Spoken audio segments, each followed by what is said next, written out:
Le 12e salon des services à la personne et de l'emploi à domicile s'ouvre aujourd'hui à Paris, un secteur important qui comptabilise plus d'1 million de professionnels. Alors, tout d'abord, quelles sont les aides les plus utilisées? Eh bien, sans surprise, les gardes d'enfants, les aides ménagères, mais aussi les assistances aux personnes âgées ou handicapées. En tout, il y a 26 activités différentes de services à la personne.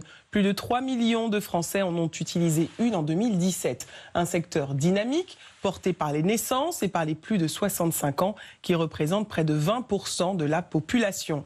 Alors, comment obtenir une aide à domicile? Eh bien, il faut contacter soit des entreprises qui facturent la mise en relation, des associations gratuites comme ADESA Domicile ou des organismes publics comme le Centre communal d'action sociale. Et pour faciliter son obtention, il y a des avantages fiscaux comme le crédit d'impôt à hauteur de 50% sur les dépenses déclarées.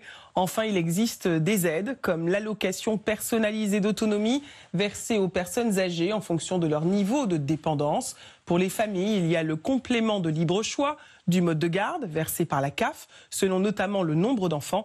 Et enfin, le chèque emploi service universel qui fonctionne comme un chèque bancaire et qui permet aux particuliers de payer leurs salariés à domicile. Dès mars 2019, toutes les démarches pour l'obtenir se feront en ligne. Tendance maintenant avec un des appareils